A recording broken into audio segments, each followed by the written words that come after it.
Hello everyone, গত ভিডিওতে আমরা দেখেছিলাম আসলে স্মার্ট ক্যাম্পেইনের অ্যাডভার্টাইজিং গোলগুলা কিভাবে কখন অপটিমাইজ করতে হয়। তো সেই জিনিসগুলো আমি আজকে একটা একটা করে আপনাদেরকে দেখিয়ে দেবো। আসলে একটা কল ক্যাম্পেইন, একটা সেলস ক্যাম্পেইন, একটা গেট মোর ভিজিট ক্যাম্পেইন, একটা ভিডিও ভিউ ক্যাম্পেইন কিভাবে রান করতে হয়। তো প্রত্যেকটা ক্যাম্পেইন আমি একটা একটা করে আপনাদেরকে শিখিয়ে দেব। তো আপনি যদি আমার স্মার্ট ক্যাম্পেইনের ভিডিওটি দেখে না থাকেন তো পরবর্তী গত ভিডিওটি আপনি দেখে আসতে পারেন। তো আমরা এখান থেকে এই পর্যন্ত আমরা গতকালকের ভিডিওতে দেখেছিলাম। তো আজকে আমরা এটা দেখব, আজকে আসলে গুগল অ্যাডসের মাধ্যমে, যেটা স্মার্ট ক্যাম্পেইনের মাধ্যমে আমরা কি একটা কল ক্যাম্পেইন কিভাবে রান করতে পারি। তো চলুন আমরা কল ক্যাম্পেইনে এখানে ট্রাক্স করে রাখবো, দেন আমরা নেক্সটে চলে যাব।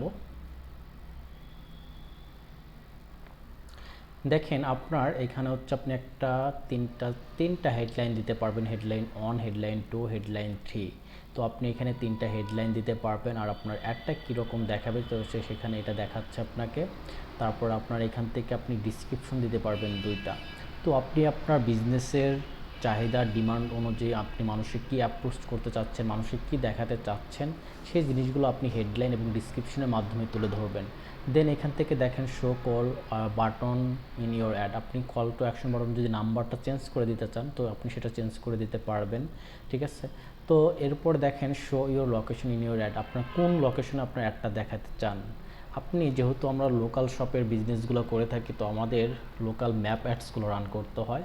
সেক্ষেত্রে দেখা যায় যে আমরা যে এলাকায় থাকি বা যে স্থানে বসবাস করি তার আশেপাশের এলাকাগুলোকে আমরা টার্গেট করে থাকি, যাতে সে আমার কি লোকেশনে এসে মানে আমার সম্পর্কে জানতে পারে, আমার বিজনেস, আমার কোম্পানিতে এসে সে দেখতে পারে আমার কোম্পানি কীরকম, আমার প্রোডাক্ট কীরকম আছে। তো এই জিনিসগুলো রাখতে পারে। তো আপনি যদি না চান যে আপনি এটা রাখবেন না, তো আপনি এখান থেকে এটা ডিসিলেক্ট করেও দিতে পারেন। তো এইভাবে আমরা সিলেক্ট করে রাখলাম, দেন আমরা নেক্সটে চলে যাব।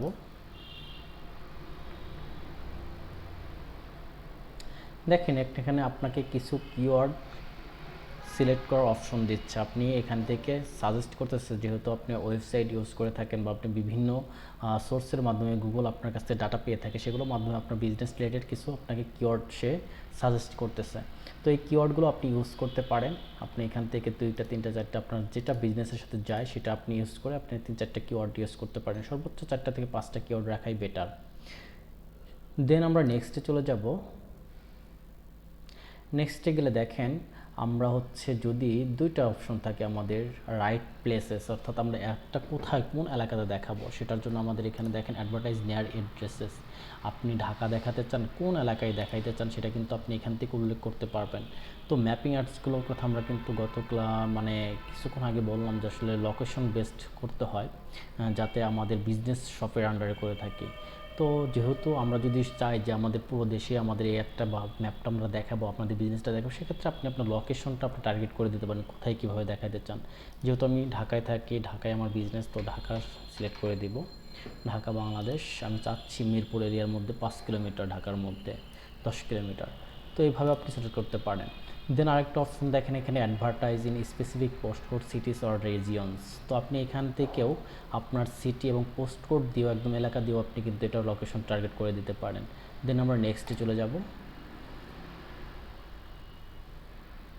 দেখেন গুগল আপনাকে বাজেট দেখাচ্ছে, আপনি কি ধরনের বাজেট দিলে কীরকম রেজাল্ট আসতে পারে। তো এখানে ফার্স্ট বাজেটটা দেখাচ্ছে যে পার ডে যদি আপনি $1 খরচ করেন তো আপনি 40 থেকে 130টা ক্লিক পেতে পারেন পার মান্থে। তারপর আপনাকে রিকমেন্ডেড ফলো করতেছে $3, $3.5 মতো প্রায়। আপনি ডেইলি যদি অ্যাভারেজ $3.5 বাজেট রাখেন তাহলে আপনি পার মান্থ আপনার $100 পার ম্যাক্সিমাম খরচ হবে। সেখান থেকে আপনি 140টা থেকে 410টা অ্যাড ক্লিক পেতে পারেন। এটা কিন্তু হিউজ, ঠিক আছে। তো আপনি $5-10 বা $100 খরচ করে আপনি যদি একটা প্রোডাক্ট ওইখান থেকে 10টা 5টা প্রোডাক্ট সেল হয় তো আপনার এখান থেকে তো আপনার এমনিতেই তো আপনার ডলার খরচ চলে আসবে, তাই না। তো এটা খুবই মানে স্ট্রং একটা অ্যাডস, ইফেক্টিভ একটা অ্যাডস, ঠিক আছে। তো এই জিনিসগুলো আমাদেরকে খেয়াল রাখতে হয়। এভাবে আপনাকে গুগল আপনাকে সাজেস্ট করবে যে আপনি এই ডলার খরচ করলে আপনাকে এইরকম রেজাল্ট পেতে পারেন।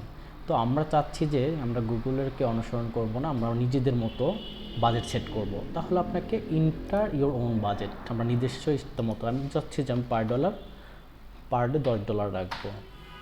বা পার ডে আপনি $1 রাখবেন। তো আপনি যেটা মন চায়, আমি চাচ্ছি পার ডে $10 রাখবো। তো পার ডে $10 রাখলে আমাকে এই রেজাল্ট দেখাবে বা আমাকে ক্লিক করবে। দেন আমরা নেক্সটে চলে যাব। তারপর আপনি আপনার এখান থেকে একটা ক্যাম্পেইনের নাম দিতে পারেন চুজ করে। দেন আপনার ক্যাম্পেইন গোল, ফোন কলস এগুলো তো আছে, বিজনেস নেম দেওয়া আছে। তারপর আপনার কী অ্যাড টেক্সটে আপনি রাখতে চান, এখানে অ্যাড টেক্সটটা যদি আপনি চান যে আপনার বিজনেস প্রোফাইল বা ওয়েবসাইটের প্রোফাইল অনুযায়ী এখানে হচ্ছে শো করছে, বাট আপনি যদি চান যে এগুলো এডিট করে দিতে, তো আপনি সেগুলো এডিট করে চেঞ্জ করে নিতে পারবেন, কোনো সমস্যা নেই এখান থেকে। তারপর আপনার ফোন নাম্বার, তারপর আপনার লোকেশন যদি আপনি এডিট করতে চান সেই অপশনটা আপনার এখানে দিয়ে দিচ্ছে। তারপর আপনি কিওয়ার্ড যদি আপনি চেঞ্জ করতে চান কিওয়ার্ডও দিতে পারেন। তো আপনাকে যদি বাজেট চেঞ্জ করতে চান বাজেটও এখান থেকে এডিট করে নিতে পারেন। তো তারপর আমরা যদি নেক্সটে যাই, আমাদের ক্যাম্পেইনটা কিন্তু এখন পেন্ডিংয়ে চলে গেল। এভাবেই হচ্ছে আপনি একটা স্মার্ট ক্যাম্পেইনের আন্ডারে কল অ্যাডস রান করতে পারেন। তো আমাদের 1 থেকে 2 দিন সময় লাগে আমাদের স্মার্ট ক্যাম্পেইন বা গুগল অ্যাডসের যে কোনো অ্যাড আমি রান করি না কেন, সেটা হচ্ছে আমাদের পেন্ডিংয়ে থাকে বা সেটা 1 থেকে 2 দিন সময় লাগে আমাদের পাবলিশ হতে বা রান হতে, অ্যাক্টিভ হয়ে যেতে। তো সেখান থেকে আপনি এখান থেকে মেজারমেন্ট করতে পারবেন সব কিছু।